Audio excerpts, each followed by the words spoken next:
Alors, vous êtes, Laurent Fauvel, donc maire adjoint à la culture de cette commune d'un peu plus d'un demi-millier d'habitants. Oui, précisément 585 habitants. Parfait. Et On y tient.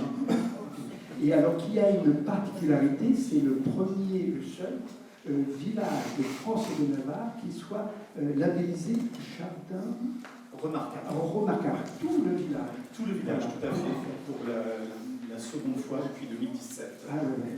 Alors on comprendra pourquoi au vu des photos avec lesquelles vous êtes venus, et je vous en remercie. Peut-être au préalable un petit rappel historique. Tout ça est j'allais dire d'une vieille histoire, pas autant que ça nous renvoie au début, à la fin des années 90. 98. Voilà. 98. L'aventure a débuté en 98, effectivement, grâce à Pierre Louot, qui était donc le maire de notre village, qui par ailleurs était le plus jeune maire de France à l'époque. Et il est resté élu dans notre commune pendant 40 ans. Donc inutile de vous dire qu'il a, de sa patte, marqué le territoire. Et on l'en félicite et on le remercie encore aujourd'hui. Et c'est donc lui qui a initié tout l'aménagement de ce centre-bourg, suivi bien sûr par les différentes municipalités qui l'ont accompagné. Mais sa volonté a été, pour un village qui était, somme toute, un village lambda du sud Touraine, traversé à cause des Trente Glorieuses par un flux de circulation incessant de camions. Il faut imaginer donc là des camions, des voitures, une circulation très classique.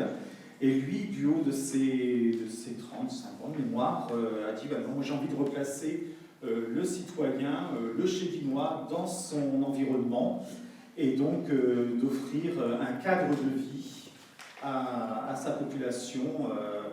Et voilà, l'aventure a commencé tout simplement à partir des trottoirs qui étaient existants, d'enlever des pavés de ces trottoirs et d'y planter tout simplement des rosiers.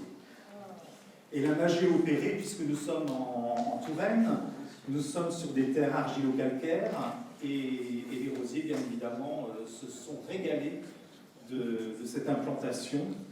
Et aujourd'hui, ils sont au nombre de 1000 rosiers de 350 variétés différentes. Alors des rosiers qui ont ensuite inspiré d'autres initiatives, on y reviendra. Ce que vous nous donnez à voir, c'est le Chévigny d'aujourd'hui. Tout à fait. Pratiquement. Mais il faut savoir que 20 ans plus tôt, c'était un peu comme ça. Un peu comme ça. Suspense. Pas de Suspense intenable. Voilà, chez Didi, c'était ça en l'an 2000, tout simplement. Et aujourd'hui, de nouveau, la même rue, j'imagine. Suspense, c'est vraiment intenable. Voilà. Donc je pense que les visuels parlent d'eux-mêmes. Alors, pardon, sur la diapo précédente, on remarque, c'est anecdotique, mais on voit vraiment l'implantation du tout premier rosier, vous voyez, sur ces petits carrés de terre sur les trottoirs qui étaient encore présents à l'époque et qui sont aujourd'hui maintenant totalement inexistants, puisque dans cette rue qui est la rue principale, qui était traversée auparavant par cette circulation, tous les trottoirs ont été supprimés pour en faire une zone uniquement piétonne. Alors, on peut feuilleter l'album photo, vous avez beaucoup de photos, et je vous laisse de temps en temps les commenter. Peut-être la suivante, Michel. Voilà. Alors là, nous avons souhaité mettre en avant, parce que la question bien évidemment se pose, 1000 rosiers, plus d'un millier de vivaces, un territoire avec un centre-bourg, mais également 10 hameaux répartis sur 23 km², mais qui prend en charge, qui entretient tout cela? La question du monsieur. Eh bien voilà, il y en a 2, mais ils sont en fin de compte 4. Il y a 2 salariés à plein temps, il y a un salarié à 60%, et nous avons accueilli depuis un mois un apprenti qui sera là pour 2 ans. Donc c'est cette équipe qui gère non seulement l'entretien du bourg, à l'entretien de son fleurissement, mais également ce que vous devinez à côté, qui est la dernière réalisation dans la commune, qui est la création d'un jardin de curé, avec un potager attenant. C'est également cette équipe qui entretient tout cet espace. Et ils font également les travaux inhérents à tout employé communal dans un bourg comme le nôtre, c'est-à-dire que l'ampoule à remplacer, c'est eux. Travailler au niveau des peintures de l'école, c'est également eux. Donc, c'est une façon de les mettre à l'honneur et de les féliciter pour leur engagement aussi de par leur travail dans leur commune. D'accord, mais quid des habitants, pourquoi ne pas les impliquer? Ils le sont. Ah, ils le sont. Ils le sont, mais ils ne le sont pas monnaie trébuchant. Voilà, tout à fait. Donc on a un tissu associatif et de bénévoles extrêmement important dans la commune. Donc il y a des opérations où les citoyens, les Chédinois sont invités à participer au désherbage tout simplement de la voirie. Hein. Ils sont également conviés à participer à des stages de taille de rosier. On préfère les former que de devoir corriger le mauvais coup de sécateur, ce qui est la crainte toujours de notre chef jardinier, sachant qu'il y a une volonté de laisser quand même ces rosiers qui sont pour beaucoup dans la rue principale des rosiers grimpants et retombants, pour aussi fluidifier le peu de circulation, puisqu'il y a malgré tout une circulation qui est autorisée pour les riverains. Donc le fait qu'il y ait une végétation assez retombante, ça a une incidence aussi sur la façon dont les gens circulent. C'est-à-dire que le végétal devient aussi un rempart et une sécurité pour permettre ce bien vivre ensemble et ce bien circuler ensemble, sachant que nous sommes dans une zone de rencontre. C'est-à-dire que la priorité est donnée aux piétons, puis aux cyclistes et enfin aux voitures. Donc avec une limitation de vitesse à 20 km/h. On espère que les 30 sont respectés. Pour en revenir au coût de l'entretien, au coût en général, j'imagine que la diapositive suivante suggère que vous prenez en charge la production. Exactement. Depuis maintenant 3 ans, une des associations du village a offert au village une serre digne de ce nom qui permet de produire nos propres plants. Mais également un rosier qui a été créé, 3 rosiers ont été créés pour Chédigny, et l'un d'entre eux est exploité dans la commune, donc cette serre est utilisée pour son développement. En 2017, sa gestion a été confiée à une association qui s'appelle tout simplement l'Association des Amis du Jardin, qui gère l'accueil du public, puisque les visiteurs sont les bienvenus, bien évidemment, pour une entrée modique de 3 €, et toutes les entrées sont reversées à la commune. Et c'est géré par 2 emplois civiques, du mois de mai jusqu'au mois d'octobre, et une bonne vingtaine de bénévoles qui se relaient éventuellement pour pallier à des problèmes d'agenda de nos emplois civiques. Et il faut savoir que ces entrées nous rapportent entre 15 et 17 000 € par an, dont une partie de financement de nos salariés. Une diapositive pour illustrer que vous investissez le moindre recoin, si je puis dire, de votre village, et c'est un clin d'œil à Sandra, évidemment. Oui, tout à fait. Voilà, c'est notre cimetière, qui est donc qui est végétalisé tout à fait naturellement pour ce qui est des fleurs. C'est une implantation tout à fait naturelle. Les allées sont juste du sable et du gravier, un gravier extrêmement fin. Il y a 5 interventions dans l'année dans le cimetière pour le maintenir dans cet état. Donc c'est tout à fait gérable. Alors, cette démarche est intéressante aussi parce qu'elle est le support, le prétexte à toutes sortes d'activités, illustrations avec la diapositive suivante, clin d'œil pour Guy Andro.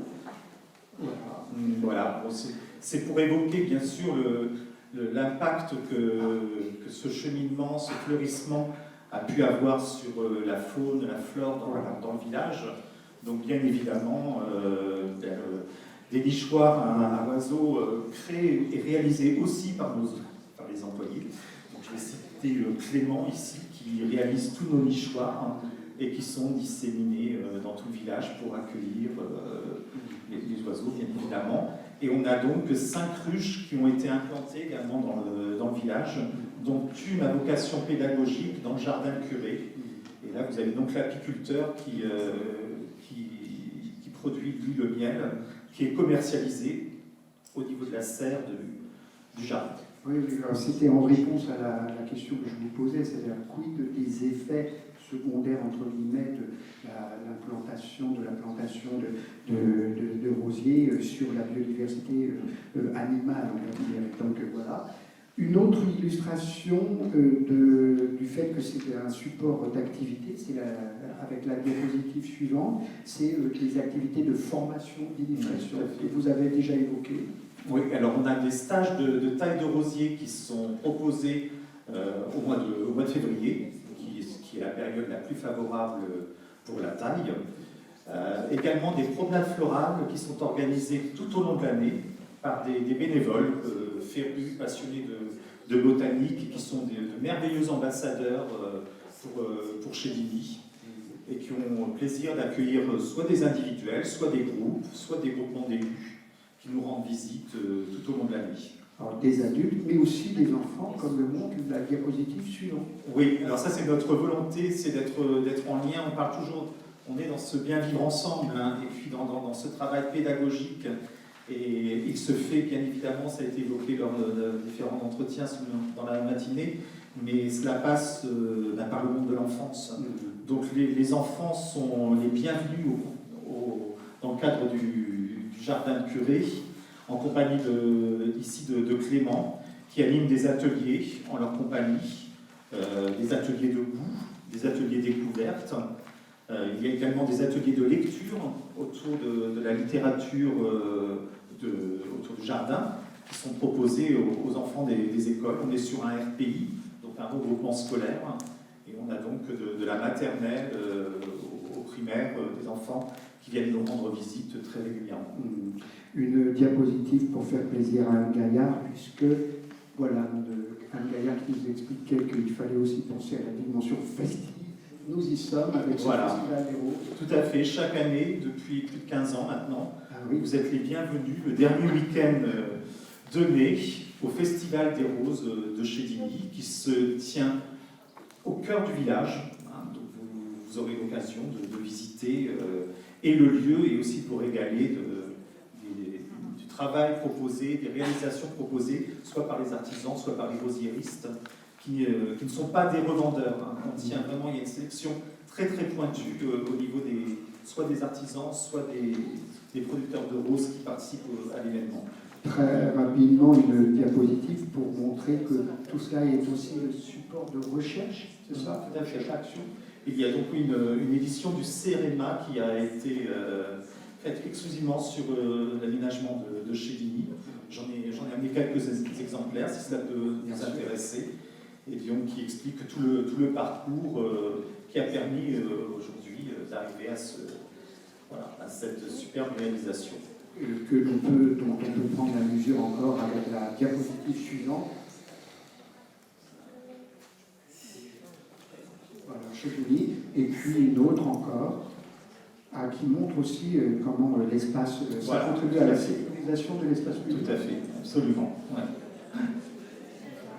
Alors, il faut savoir que Chedini, a priori, n'a pas de patrimoine architectural exceptionnel, on n'a pas de monument classé. À l'inverse de nombre de communes du Val-de-Loire ou de Touraine, on n'a pas de château. Alors, si on en a un, il est privé, donc il ne se visite pas. Mais par contre, tout ce fleurissement a vraiment magnifié l'habitat également. C'est-à-dire que ce qu'on pourrait appeler ce petit patrimoine rural a pris une toute autre dimension de par la végétalisation de ses façades. Donc c'est tout à l'honneur du village, mais je peux vous assurer qu'il y a une certaine fierté quand on habite Chedini, de voir sa maison, en l'occurrence, photographiée, d'avoir des visiteurs qui vous questionnent sur le pourquoi, sur la présence de tous ces végétaux dans le village. Alors, avant d'entendre de convier le prochain intervenante en l'occurrence, une question vous concernant, c'est sur votre fonction de maire adjoint à la culture. Donc, la culture, ça passe en fait par la biodiversité. Vous réinventez en fait cette fonction de la culture. C'est assez étonnant, c'est culture et culture. Oui, voilà. On l'avait bien compris. Donc c'est juste une addition de compétences ou de connaissances. Et il y a une tradition d'art vivant populaire dans la commune de Chevigny, puisqu'il y a plus de 40 ans qu'il y a des spectacles vivants qui se sont organisés. On est bordé par l'Indroit, par la rivière qui s'appelle l'Indroit. Et il y a 40 ans, par exemple, il y a eu un spectacle qui s'appelait Au Faux Lever. Et ce spectacle a obtenu le premier prix des spectacles du bicentenaire en 1989. Et ça a été l'occasion pour une centaine de Chevignois de partir à Memphis, aux États-Unis, puisque cet événement était tout simplement sponsorisé par Coca-Cola. Une question qui brûle les lèvres de monsieur qu'on a entendu, et puis peut-être Morgane, si elle souhaitait partager un feedback. En attendant, je demande à Charlotte de venir nous rejoindre. Voilà, elle est hilar, j'ai écorché son nom, je vous exprime mes plus plates excuses. On fera un jeu de chaises musicales. Auparavant, on prend la question de monsieur. Merci. Je ne parlerai pas des friches, puisque j'ai bien compris que c'était un sujet qui fâchait à travers 56. Donc, je reviens sur le village de Chevigny, puisque j'ai eu le bonheur de découvrir votre village sur les conseils d'un ingénieur territorial de ma commune. J'ai rencontré votre ancien maire, et c'est vrai que c'est un village extraordinaire. Au plan architectural, il est banal, et vous l'avez dit, je me permets de le souligner. Vous avez réhabilité les espaces publics, je crois qu'on sait tous faire ça, en gommant les trottoirs. Par contre, le paysagement et l'utilisation du rosier en fait un village absolument extraordinaire. J'ai déambulé, j'ai rencontré la population avec mon équipe qui m'a accompagné, et c'est vrai que ça a été un formidable outil de lien social, et il y a surtout une fierté collective qui vous permet après, bien sûr, de faire beaucoup d'autres choses. Donc je vous dis bravo, je me permets d'avoir copié un petit peu modestement cela dans mon village, parce que je suis en train de créer moi aussi un village jardin. Et voilà, c'est par Chevigny que j'ai eu cette idée. Ce ne sera pas si bon parce que les roses chez nous ne s'épanouissent pas comme elles s'expriment chez vous, elles sont premières en effet. Mais bravo, d'un village ordinaire, vous en avez fait un village extraordinaire par une volonté politique. Bon, je crois que Laurent, vous avez bien fait de venir. Tout à fait, on va procéder au jeu de chaises musicales. Morgane, est-ce que ça vous inspire une réflexion? Oui, je trouve que c'est un projet remarquable, notamment sur le fait que ça s'inscrit dans le développement, en tout cas la sauvegarde de cette forme de biodiversité dont on parle assez peu, parce qu'on parle beaucoup de la biodiversité spontanée, du sauvage en tout cas, et on parle assez peu de la biodiversité horticole, qui est générée justement par la culture, la multiplication végétative, enfin, bref, tout ce génie végétal qui permet de créer des variétés, de les diffuser, etc. Et pour le coup, je trouve que votre projet, à l'échelle d'une petite commune, contribue largement à parler, à promouvoir et à diffuser cette biodiversité-là. Et elle est tout aussi importante que la biodiversité sauvage spontanée. J'aimerais revenir juste sur un point qui a été évoqué ce matin. Excusez-moi, j'oublie votre nom, monsieur Andrew. Vous avez parlé de bon sens. Et je crois que pour ce qui est de Chevigny, c'est ce qui a guidé vraiment l'équipe qui a débuté et qui poursuit l'aventure. C'est avant tout du bon sens et d'anticipation. Et ça permet d'avoir aujourd'hui un écrin tel que celui-là.